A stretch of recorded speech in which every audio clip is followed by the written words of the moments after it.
पेवी and भूमिका, good evening. Okay student, चलो it's 6 PM, lecture का टाइम हो गया है, लेट्स स्टार्ट। चलो, मेथड्स ऑफ इशू, ध्यान देना बच्चों, इधर पे गड़बड़ नहीं करना, ध्यान देना। मेथड्स ऑफ इशू, अब अगर आपको याद होगा तो हम लोग ने ये पढ़ा था, क्या बोलते हैं अपना, लास्ट लेक्चर में मेथड्स ऑफ इशू पढ़ा था, जिसके अंदर पब्लिक ऑफर था, एग्जिस्टिंग एम्प्लॉइज था, एग्जिस्टिंग इक्विटी शेयर होल्डर्स था, और सबसे लास्ट में था प्राइवेट प्लेसमेंट, सबसे लास्ट में प्राइवेट प्लेसमेंट। तो आज के लेक्चर में हम लोग स्टार्ट करने वाले हैं पब्लिक ऑफर, जो पार्ट ए है। क्या डिस्कस करने वाले? पार्ट ए, इसको बोलेंगे हम लोग पब्लिक ऑफर। आज के लेक्चर में इतने पॉइंट डिस्कस होने वाला, अगर मैं टेक्स्ट बुक लेके पढ़ाऊं तो विद इन 20 मिनट से कंप्लीट हो जाएगा, लेकिन मेरे को विद इन 20 मिनट्स कंप्लीट नहीं करने का। सर ऐसा क्यों, जानबूझ के? नहीं नहीं नहीं ना, इसके बारे में तुमको थोड़ा सा डिस्कशन करने का। मेरे को टेक्स्ट बुक में थोड़ा सा जानकारी दी है, पॉइंट टू बी पॉइंट हम लोग डिटेल में डिस्कस करेंगे। पब्लिक ऑफर, और इसको कभी कभी बोलते हैं public issue. Public offer, public issue, तर याचा मीनिंग काय?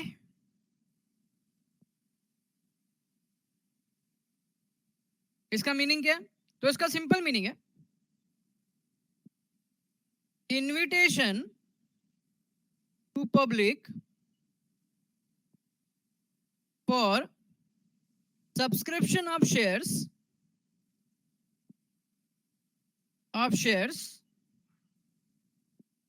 थ्रू प्रोस्पेक्टस,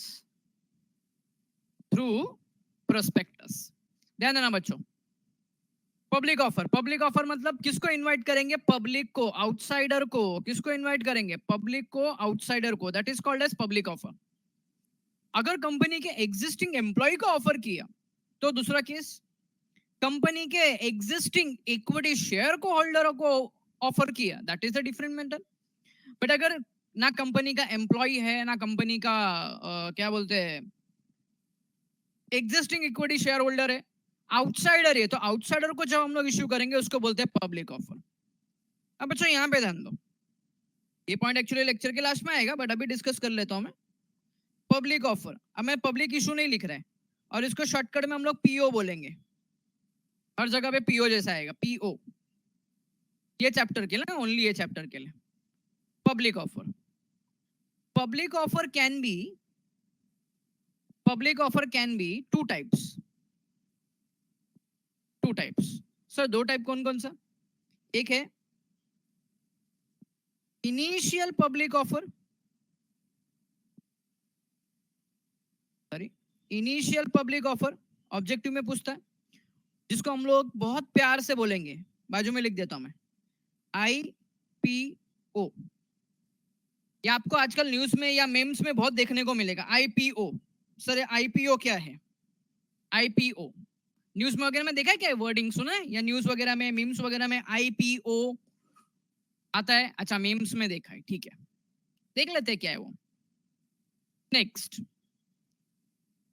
नेक्स्ट है फर्दर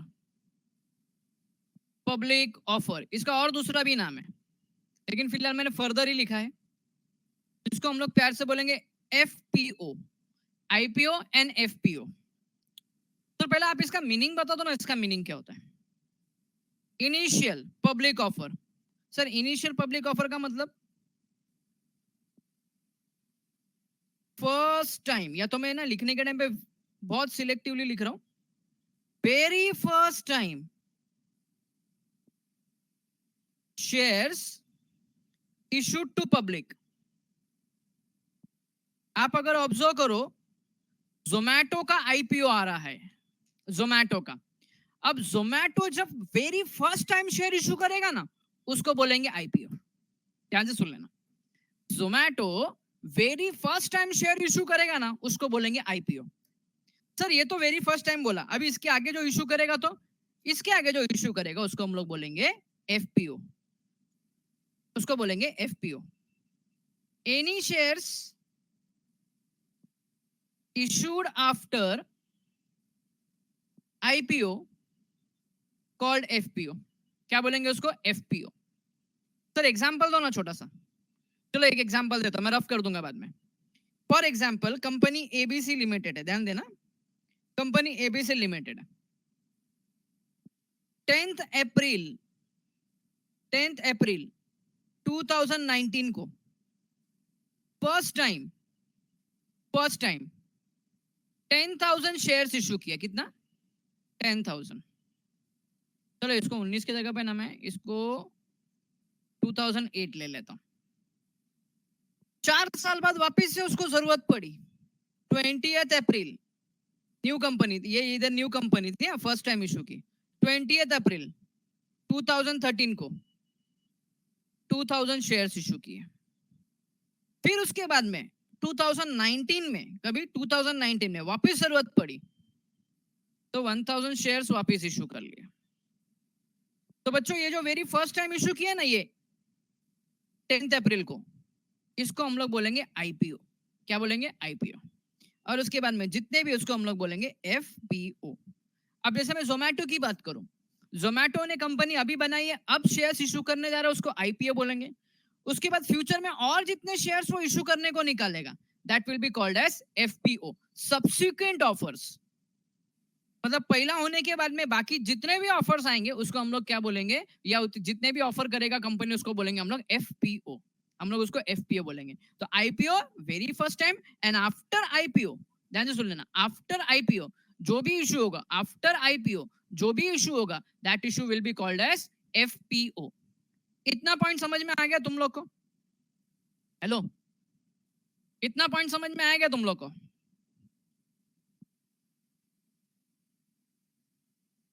ओके चलो। अब जब कंपनी ये फर्दर इशू, आईपीओ, ये सब जब कंपनी इशू करती है तो कंपनी दो तरीके से इशू करती है। इसके दो मेथड है दोनों केस में। फेबियन बेटा जस्ट रीड 2 लाइंस, इसमें क्या नहीं समझा मेरे को जरा बताना।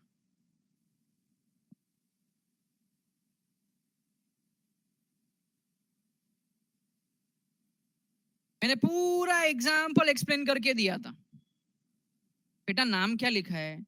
Initial public offer. इनिशियल मतलब क्या? वेरी फर्स्ट टाइम, स्टार्टिंग में, initial stage, starting stage, first time share issue किया तो उसको आईपीओ बोलेंगे। एंड उसके बाद में जितना भी शेयर इशू किया उसको बोलेंगे एफपीओ, फर्दर। पेवियन ओके चलो आगे बढ़ते हैं। अभी हम लोग आगे बढ़ेंगे। अब जब आगे बढ़ेंगे तब इसको इशू करने के दो मेथड है। तो दो मेथड कौन से? एक है फिक्स्ड प्राइस मेथड, और दूसरा है बुक बिल्डिंग मेथड। ध्यान देना बच्चों, फिक्स प्राइस मेथड है, बुक बिल्डिंग मेथड है। चलो सर इसका मतलब क्या? चलो इसका मतलब बता देता हूं मैं। फिक्स प्राइस मेथड में क्या होता है, कंपनी डायरेक्टली प्रोस्पेक्टस इशू करती है। क्या इशू करती है? प्रोस्पेक्टस। एंड प्रोस्पेक्टस के अंदर शेयर का वैल्यू, शेयर का प्राइस फिक्स कर देती है ₹200। शेयर का प्राइस बता देती है ₹200, दैट इज फिक्स्ड। अब ये मेथड में कंपनी किसी भी बैंक को, जैसे इन्वेस्टमेंट बैंक है, आपने इसमें पढ़ा होगा, किसमें पढ़ा होगा आपने? ओसीएम में पढ़ा होगा, याद करो, इन्वेस्टमेंट बैंक। उसको अप्रोच नहीं करती है, उसके साथ उसके पास में क्या प्राइस होगा, क्या बिजनेस का वैल्यूएशन होगा, कितना मार्केट में डिमांड है, किस हिसाब से हमको प्राइस रखने का, कभी भी डिस्कशन नहीं करेगा। वो डायरेक्टली प्रोस्पेक्टस इशू करेगा, उसमें शेयर का प्राइस दे देगा ₹200। सर ये 200 फिक्स्ड है क्या? नहीं, अपने हिसाब से देगा। लेकिन बुक बिल्डिंग मेथड के अंदर, ध्यान देना बच्चों, बुक बिल्डिंग मेथड के अंदर कंपनी अप्रोच करता है इन्वेस्टमेंट बैंक को, जिसको आगे एक टर्म आएगा आज के लेक्चर में, मर्चेंट बैंक बोलेंगे। क्या बोलेंगे? Merchant bank. अब सर मर्चेंट बैंक क्यों? तो मर्चेंट बैंक है ना, रिपोर्ट देगा तुमको। किसका रिपोर्ट देगा? What should be price, value of business, value of business, demand of shares, etcetera. ये रिपोर्ट कौन देगा तुमको? कौन देगा? मर्चेंट बैंक्स देंगे, जिसको लीड मर्चेंट बैंक बोलते हैं या तो बुक रनर बोलते हैं। आगे पॉइंट आएगा, बुक रनर या लीड मर्चेंट बैंक, जो आपके शेयर्स के कलेक्शन से लेके सबका काम वही करने वाला है, मतलब पूरा मैनेजमेंट इशू का वही संभालने वाला है। तो अभी मेरे को एक बात बताओ, फिक्स प्राइस में तो हम कुछ भी डिसाइड नहीं करते, बट इन्वेस्टमेंट बैंक के थ्रू, मर्चेंट बैंक के थ्रू हम लोग क्या करते हैं? ये सब है ना, ये सब price, value of the business, demand of the shares, ये सब का रिपोर्ट निकालते हैं। तो अब मेरे को एक बात बताओ, बीइंग अ डायरेक्टर, आप कंपनी के डायरेक्टर है, आप कौन से मेथड से जाएंगे? फिक्स प्राइस से जाएंगे या बुक बिल्डिंग मेथड से जाएंगे? फिक्स प्राइस से जाएंगे या बुक बिल्डिंग से? सर हम लोग बुक बिल्डिंग से जाएंगे। सर क्यों बुक बिल्डिंग से जाएंगे? एक सिंपल सी बात है, अभी तक हमको मार्केट का नॉलेज नहीं है, कितना प्राइस डिसाइड करने का मालूम नहीं है, हम डिसाइड नहीं कर सकते, तो हम लोग बुक बिल्डिंग मेथड पढ़ाई में के लिए जाएंगे। मेहनत तो सब करते हैं, लेकिन स्मार्ट स्टडी कौन करता है? प्री एग्जाम ऐप के साथ बनाइए अपनी तैयारी सुपर स्मार्ट।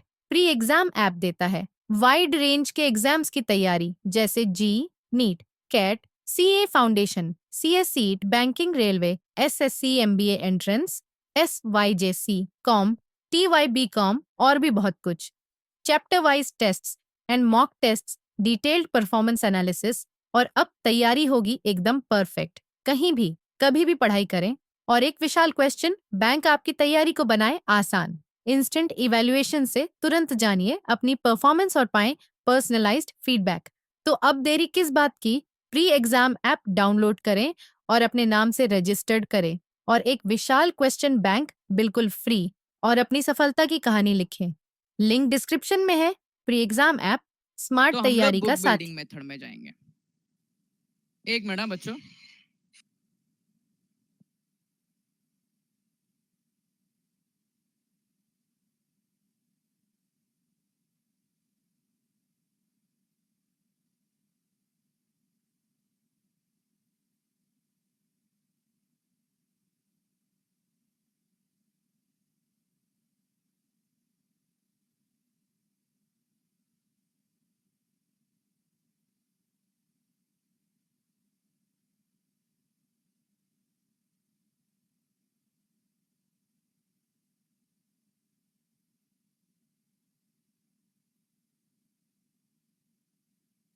सॉरी बच्चों, घर पे से कॉल आ गया था। चलो, बुक बिल्डिंग मेथड। लेकिन अभी इसमें क्या होता है पता है क्या बच्चों? इसमें ना कंपनी इशू करती है, अगर आपने नाम सुना होगा, कंपनी इशू करती है red hearing prospectus. 11th standard में सुना होगा ये, रेड हेयरिंग प्रोस्पेक्टस। सुना है रेड हेयरिंग प्रोस्पेक्टस? सुना है बेटा? Documents related to company, incorporation of company, उसके अंदर ये पॉइंट है। याद नहीं है? चलो बता देता हूँ। रेड हेयरिंग प्रोस्पेक्टस को ना क्या बोलते हैं पता है क्या? ध्यान से सुनो, रेड हेयरिंग प्रोस्पेक्टस के लिए क्या बोलते हैं? It is incomplete prospectus. It is incomplete prospectus.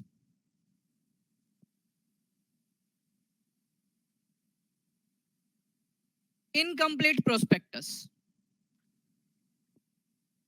Quantity and price not fixed.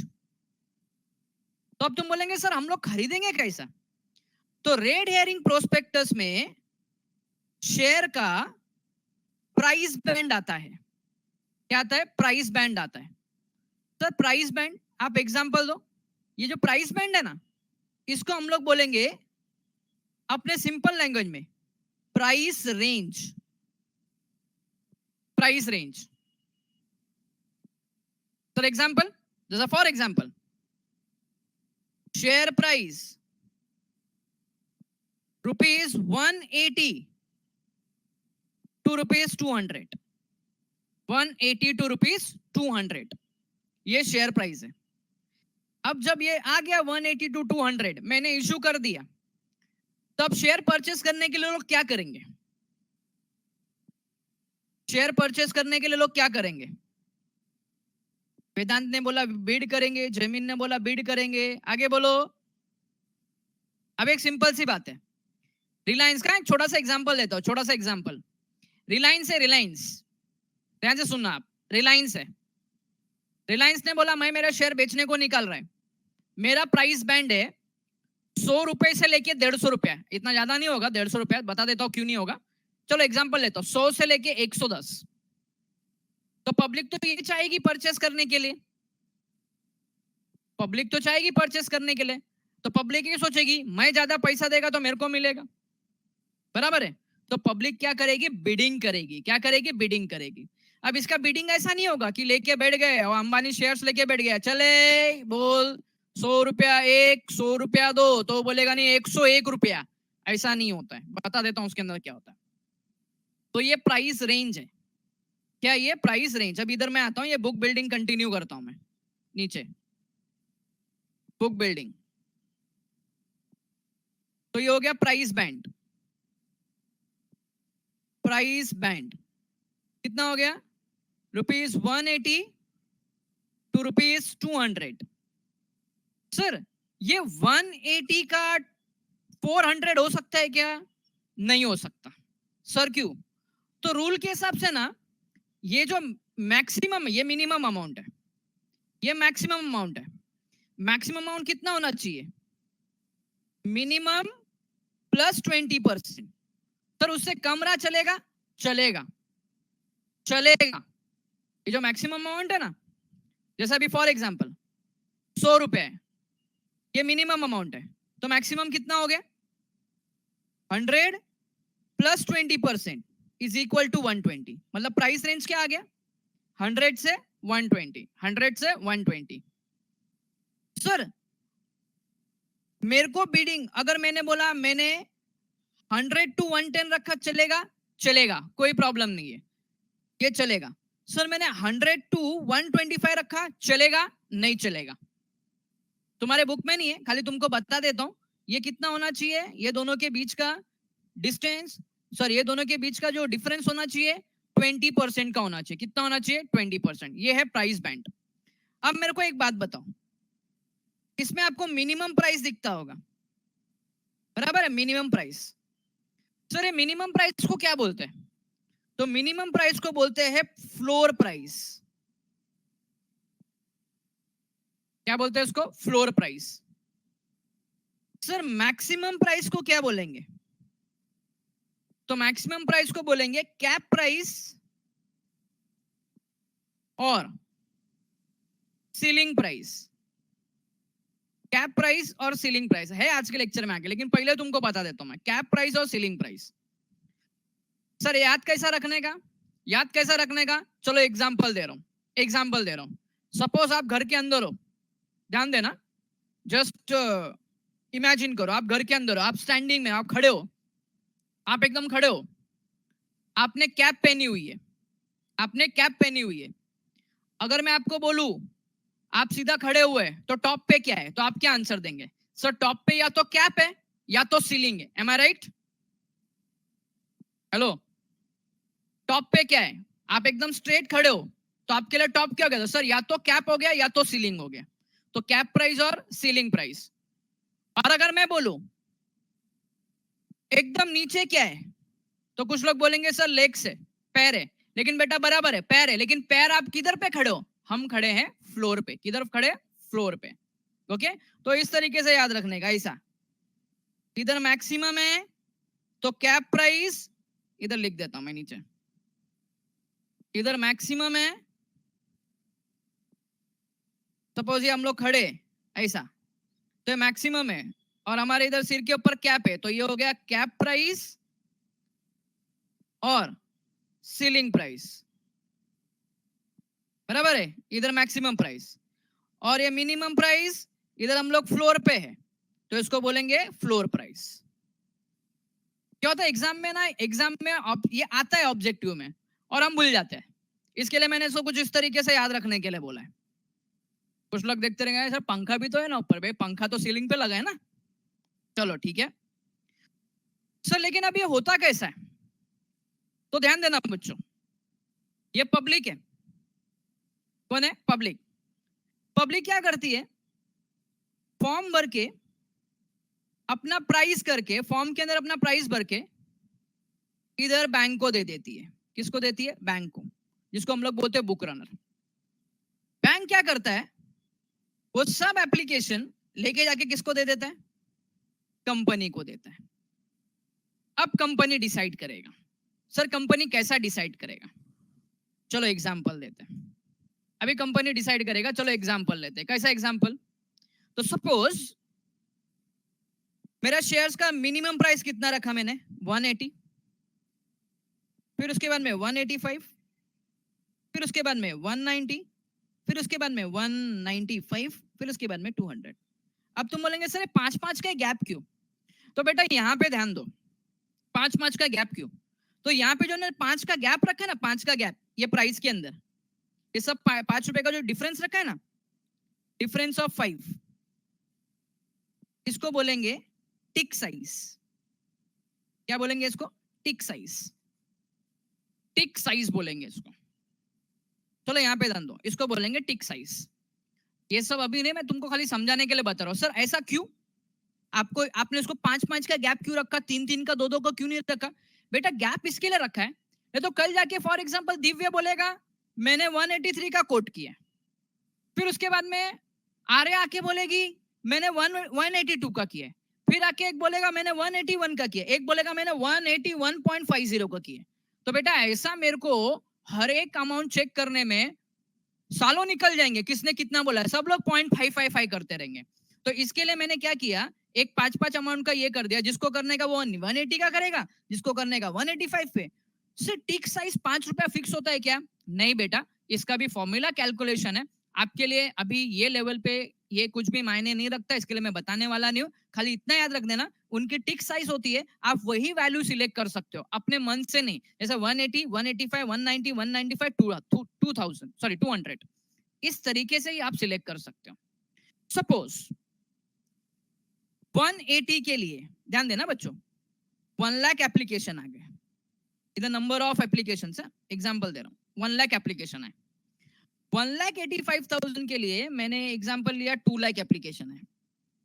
1,90,000 के लिए 2,50,000 है। 1,95,000 के लिए 80,000 एप्लीकेशन है। और 200 के लिए मतलब एप्लीकेशन मतलब क्या, मतलब जिन लोग ने एप्लीकेशन दिया इतना प्राइस कोट किया है, और इसके लिए 70,000। अब आप कंपनी के डायरेक्टर हो, आप कितना प्राइस डिसाइड करोगे, आप कितना प्राइस डिसाइड करोगे, बोलो आप कितना प्राइस डिसाइड करोगे, 180, 185, 190, 195 या 200? अरे बेटा ये नंबर ऑफ शेयर है, कितना करोगे,